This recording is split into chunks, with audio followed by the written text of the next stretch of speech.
Assalamualaikum warahmatullahi wabarakatuh. Kali ini kita akan mempelajari mengenai virtual memory, di mana materi ini diajarkan dalam mata kuliah sistem operasi.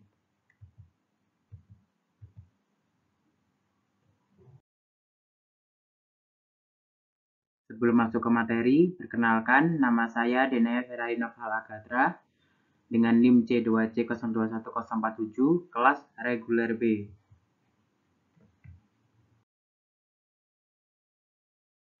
Pokok pembahasan virtual memory. Yang pertama, pengertian virtual memory. Yang kedua, kinerja virtual memory.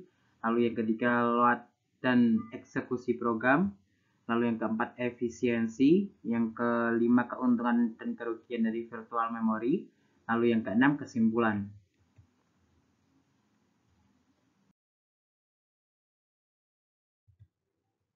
Pengertian. Selama bertahun-tahun, pelaksanaan manajemen memori pada intinya adalah dengan menempatkan semua bagian proses yang akan dijalankan ke dalam memori sebelum proses dapat dimulai dieksekusi. Dengan demikian, semua bagian proses tersebut harus memiliki alokasi sendiri di dalam memori fisik. Pada kenyataannya, tidak semua bagian dari program tersebut akan diproses. Misalnya, yang pertama, ada pernyataan-pernyataan atau pilihan yang hanya akan dieksekusi jika kondisi tertentu dipenuhi. Yang kedua, terdapat fungsi-fungsi yang jarang digunakan. Yang ketiga, pengalokasian memori yang lebih besar dari yang sebenarnya dibutuhkan. Pada memori berkapasitas besar, hal-hal ini tidak akan menjadi masalah. Namun, pada memori dengan kapasitas yang sangat terbatas atau kecil, hal ini akan menurunkan optimalisasi utilitas dari ruang memori fisik atau memori utama. Setiap program yang dijalankan harus berada di memori. Memori merupakan suatu tempat penyimpanan utama atau primary storage yang bersifat sementara atau volatil. Ukuran memori yang terbatas dapat menimbulkan masalah bagaimana menempatkan program yang berukuran yang lebih besar dari ukuran memori fisik atau memori utama, dan masalah penerapan multiprogramming yang membutuhkan tempat yang lebih besar di memori. Memori virtual adalah suatu teknik yang memisahkan antara memori logis dan memori fisiknya. Memori logis merupakan kumpulan keseluruhan halaman dari suatu program. Tanpa memori virtual, memori logis akan langsung dibawa ke memori fisik atau memori utama. Disinilah memori virtual melakukan pemisahan dengan menaruh memori logis ke secondary storage atau disk sekunder, dan hanya membawa halaman yang diperlukan ke memori utama atau memori fisik. Teknik ini menempatkan keseluruhan program di disk sekunder dan membawa halaman-halaman yang diperlukan ke memori fisik, sehingga memori utama hanya akan menyimpan sebagian alamat proses yang sering digunakan, dan sebagian lainnya akan disimpan dalam disk sekunder dan dapat diambil sesuai dengan kebutuhan. Jadi, jika proses yang sedang berjalan membutuhkan instruksi atau data yang terdapat pada suatu halaman tertentu, maka halaman tersebut akan dicari di memori utama. Jika halaman yang digunakan tidak ada, maka akan dicari ke disk sekunder.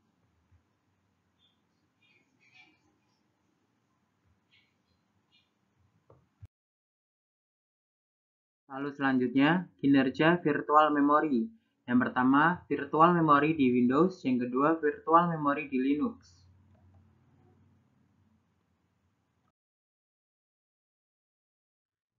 Pada komputer kita, jumlah memori yang tersedia adalah jumlah antara memori fisik atau RAM dengan virtual memory.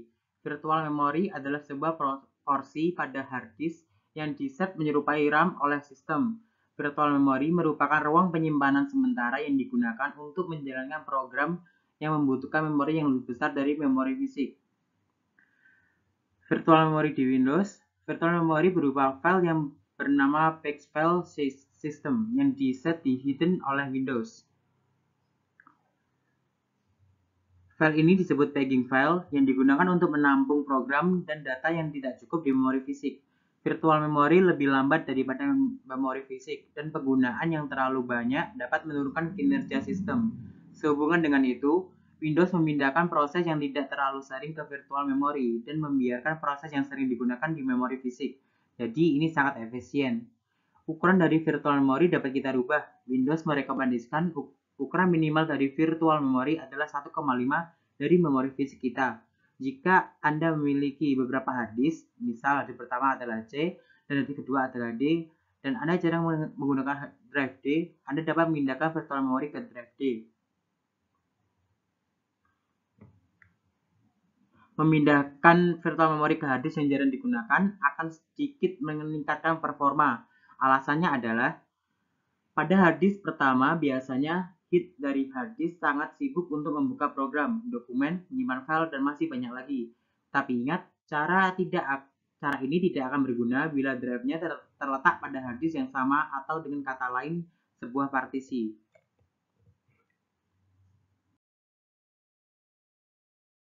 Lalu virtual memory di Windows, cara kerjanya. Virtual memory digunakan dengan membuat suatu file khusus yang disebut swap file atau backing file. Virtual memory digunakan pada saat operating system kehabisan memori, di mana OS akan memindahkan data yang paling terakhir diakses ke dalam swap file di hard disk. Hal ini mengosongkan atau membebaskan beberapa ruang kosong pada memori untuk aplikasi yang akan digunakan selanjutnya. Operating system akan melakukan hal ini secara terus-menerus ketika data baru diisi pada RAM. Kemudian, pada saat data yang tersimpan di swap file diperlukan, data tersebut ditukar atau diswap dengan data yang paling terakhir dipakai di dalam memori atau RAM. Hal ini mengakibatkan swap file bersifat seperti RAM, walaupun program tidak dapat secara langsung dijalankan dari swap file. Satu hal yang perlu dicatat bahwa karena operating system tidak dapat secara langsung menjalankan program dari swap file, beberapa program mungkin tidak akan berjalan walau dengan swap file yang besar jika kita hanya memiliki RAM yang kecil. Ke virtual memory di Linux, kita akan membahas sedikit tentang sistem virtual memory. Contohnya adalah workstation, server, PC modern, dan lain-lain. Yang pertama adalah alamat virtual, lalu halaman tabel, lalu halaman fisik di disk, lalu yang keempat memori. Alamat translation atau perangkat keras mengubah alamat virtual ke alamat fisik melalui tabel pencarian yang dikelola OS atau tabel halaman. Lalu selanjutnya, kita masuk ke virtual memory di Linux.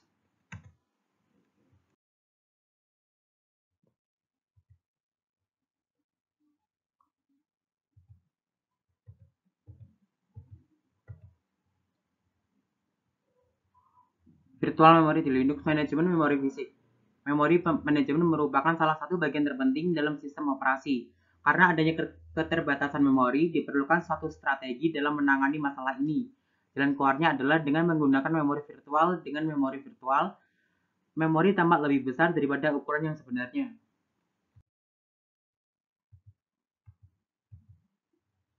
Dengan virtual memory, kita dapat yang pertama, ruang alamat yang besar, yaitu sistem operasi membuat memori terlihat lebih besar daripada ukuran memori sebenarnya. Memori virtual bisa beberapa kali lebih besar daripada memori fisiknya. Lalu yang kedua, pembagian memori fisik yang adil. Manajemen memori membuat pembagian yang adil dalam pengalokasian memori antara proses-proses. Lalu yang ketiga, perlindungan. Memori manajemen menjamin setiap proses dalam sistem terlindung dari proses-proses lainnya. Dengan demikian, program yang crash tidak akan mempengaruhi proses lain dalam sistem tersebut. Lalu yang keempat, penggunaan memori virtual bersama. Memori virtual mengizinkan dua buah proses berbagi memori di antara keduanya. Contohnya dalam share library, kode library dapat berada di satu tempat dan tidak dikopi pada dua program yang berbeda. Lalu materi selanjutnya adalah load dan eksekusi program. Pertama, penempatan program dalam memori. Linux membuat tabel-tabel fungsi untuk loading program, memberikan kesempatan kepada setiap fungsi untuk meload file yang diberikan pada saat sistem call exec dijalankan. Pertama-tama, file binary dari PEX ditempatkan pada memori virtual. Hanya pada saat program mencoba mengakses PEX yang telah diberikan terjadi PEX fault, maka PEX akan di-load ke memori fisik. Yang kedua, linking statis dan linking dinamis. Yang pertama, linking statis. Library-library yang digunakan oleh program ditaruh secara langsung dalam file binary yang dapat dieksekusi. Kerugian dari linking statis adalah setiap program harus mengandung kopi library sistem yang umum. Lalu yang B, linking dinamis. Hanya sekali meload library sistem menuju memori. Linking dinamis lebih efisien dalam hal memori fisik dan ruang disk. Memori virtual. Memori fisik dan memori virtual dibagi menjadi bagian-bagian yang disebut teks. PEX ini memiliki ukuran yang sama besar. Tiap PEX ini punya nomor yang unik, yaitu PEX frame number atau PVN untuk setiap instruksi dalam program. CPU melakukan mapping dari alamat virtual ke memori fisik yang sebenarnya. Penerjemahan alamat di antara virtual dan memori fisik dilakukan oleh CPU menggunakan PEX untuk proses X dan proses Y. Ini menunjukkan virtual PVN O dari proses X di map ke memori fisik PVN1. Setiap anggota tabel PEX mengandung informasi berikut ini. Yang pertama, virtual PVN, yang kedua, PVN fisik, yang ketiga, informasi akses PEX dari PEX tersebut. Untuk menerjemahkan alamat virtual ke alamat fisik, pertama-tama, CPU harus menangani alamat virtual PVN dan offsetnya di virtual PEX.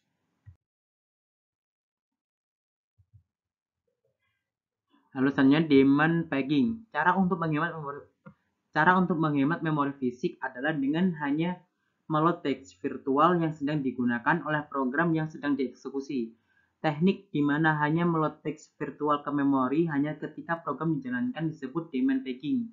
Ketika proses mencoba mengakses alamat virtual yang tidak ada di dalam memori, CPU tidak dapat menemukan anggota tabel PEX. Contohnya, dalam gambar, tidak ada anggota tabel PEX untuk proses X untuk virtual PVN2, dan jika proses X ingin mencoba alamat dari virtual PVN2, CPU tidak dapat menerjemahkan alamat ke alamat fisik.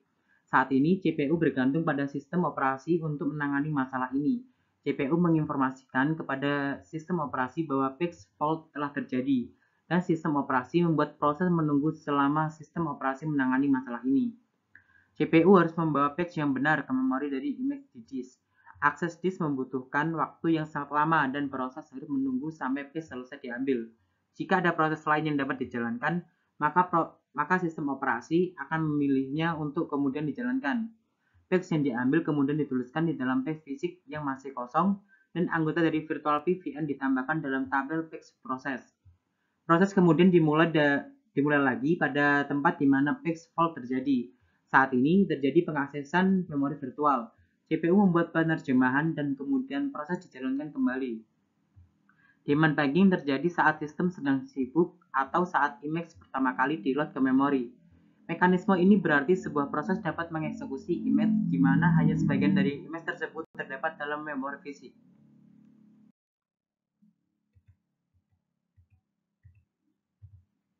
Lalu selanjutnya swapping. Jika memori fisik tiba-tiba habis dan proses ingin memindahkan sebuah PEX ke memori, sistem operasi harus memutuskan apa yang harus dilakukan. Sistem operasi harus adil dalam membagi PEX fisik dalam sistem diantaranya proses yang ada.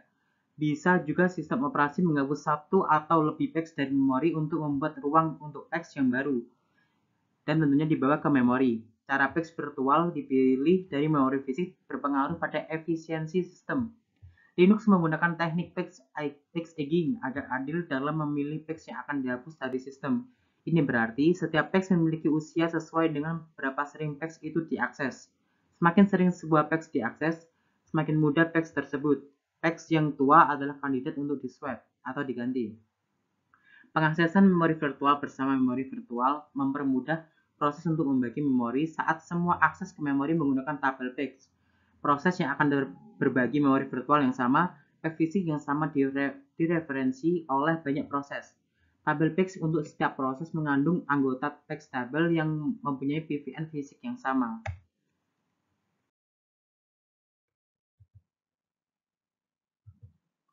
Lalu selanjutnya efisiensi. Desainer dari CPU dan sistem operasi berusaha meningkatkan kinerja dari sistem. Di samping membuat prosesor, memori semakin cepat, jalan terbaik adalah menggunakan cache. Berikut ini adalah beberapa cache dalam manajemen memori di Linux. Yang pertama, pack cache. Digunakan untuk meningkatkan akses ke image dan data dalam disk. Saat dibaca dari disk, PEX di cache di pack cache. Jika PEX ini tidak dibutuhkan lagi pada suatu saat, tetapi dibutuhkan lagi pada saat yang lain, PEX ini dapat segera diambil dari pack cache. Yang kedua, buffer cache. PEX mungkin mengandung buffer data yang sedang digunakan oleh kernel, device driver, dan lain-lain. Buffer cache tampak seperti daftar buffer. Contohnya, device driver membutuhkan buffer 256 bytes, adalah lebih cepat untuk mengambil buffer dari buffer cache daripada mengalokasikan PEX fisik lalu kemudian memecahnya menjadi 256 bytes buffer. Lalu yang ketiga, swap cache. Hanya patch yang telah ditulis ditempatkan dalam swap file. Selama patch ini tidak mengalami perubahan setelah ditulis ke dalam swap file, maka saat berikutnya patch di swap out tidak perlu menuliskan kembali jika patch telah ada di swap file. Di sistem yang sering mengalami swap, ini dapat menghemat akses disk yang tidak perlu. Salah satu implementasi yang umum dari hardware cache adalah di CPU. Cache dari anggota tabel page. Dalam hal ini, CPU secara tidak langsung membaca tabel page, tetap mencache terjemahan teks yang dibutuhkan. Lalu selanjutnya, keuntungan virtual memory. Keuntungan yang diperoleh dari penyimpanan virtual memory adalah yang pertama, berkurangnya proses MK yang dibutuhkan, lalu lintas MK menjadi rendah. Lalu yang kedua, ruang menjadi lebih leluasa karena berkurangnya memori fisik yang digunakan. Lalu yang ketiga, meningkatnya respon karena menurunnya beban MK dan memori. Lalu yang keempat, bertambahnya jumlah pengguna yang dapat dilayani. Ruang memori yang masih tersedia luas memungkinkan komputer untuk menerima lebih banyak permintaan dari pengguna. Teknik memori virtual akan memudahkan pekerjaan seorang programmer ketika besar data dan programnya melampaui kapasitas memori utama. Sebuah multiprogramming dapat mengimplementasikan teknik memori virtual sehingga sistem multiprogramming menjadi lebih efisien. Contohnya, 10 program dengan ukuran 2 MB dapat berjalan di memori berkapasitas 4 MB. Tiap program dialokasikan 256 KB dan bagian-bagian proses atau swap-in masuk ke dalam memori fisik begitu diperlukan dan akan keluar atau swap out jika sedang tidak diperlukan. Prinsip dari memori virtual adalah bahwa kecepatan maksimum eksekusi proses di memori virtual dapat sama, tetapi tidak akan pernah melampaui kecepatan eksekusi proses yang sama di sistem yang tidak menggunakan memori virtual. Memori virtual dapat diimplementasikan dengan dua cara. Yang pertama, demand debugging, yaitu dengan menerapkan konsep pemberian halaman pada proses. Lalu yang kedua, demand segmentation, lebih kompleks diterapkan ukuran segmen yang bervariasi. Lalu selanjutnya, kerugian virtual memory. Meskipun memiliki beberapa keuntungan, virtual memory juga memiliki kerugian atau batasan yang harus dipahami oleh para penggunanya. Di antaranya yang pertama, aplikasi akan berjalan lebih lambat bila dijalankan melalui virtual memory. Lalu yang kedua, perlu waktu untuk memindahkan data antara virtual memory dan RAM fisik. Lalu yang ketiga, kemungkinan terjadinya perlambatan seluruh sistem bila RAM tidak cukup. Lalu yang keempat, jeda ketika menggunakan aplikasi secara bersamaan. Selain itu, dengan menggunakan virtual memory, secara tidak langsung akan memangkas kapasitas hard drive yang kita gunakan.